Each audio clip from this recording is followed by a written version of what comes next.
کمپانیا به بازار کردن نفت عراق سومو داتا برهم اینان و هنارده کردن نفت خاف یا عراق و هرمه بو هیوابوری بلاف کرد.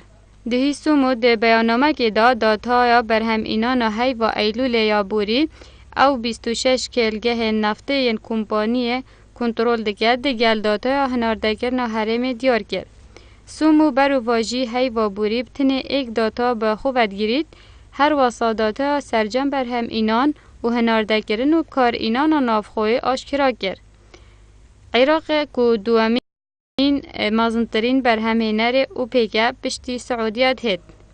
هر واساد دیار جی کرد هیوا بوری روزانه زیده تر جه 3,700,000 برمیل نفته هنارده کرینه. هجی گوتنه اوپک لسر بنامای جه در دوی لشیوه خملاندن دکت. بو هنارده کرنا هر 14 اندامن خو.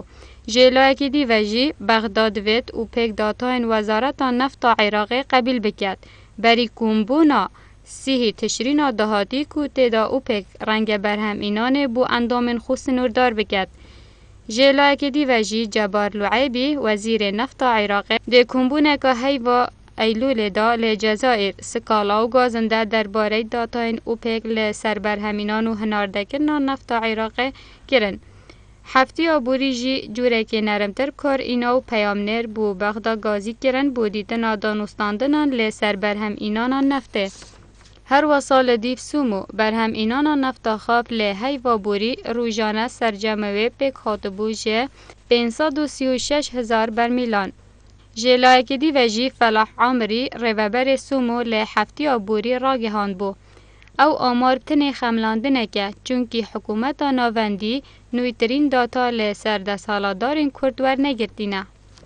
هر واسا گودجی سومو لسر بنامای برهم اینان هرما کردستان لسالن 2013 و 2014 خملاندنه خو کریه. هر واسال دیف وزارت سامان سروشتی هیوابوری هرم روزانه 564,708 برمیل نفته هنارده کرینه که بو همی هیوه 16,944,237 برمیلن.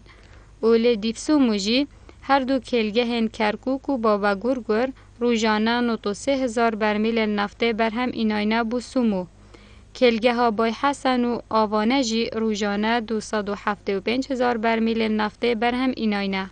اوله کلگه ها باشور یا عراق جی کلگه ها رومیله که مازنترین کلگه ها عراقی و جلای کمپانی بی پی یا بریتانی بره ودبت سرجم برهم اینانا روزانه پیک دهید 1,400,000 برمیل نفته لحی و ایلول یا افساله.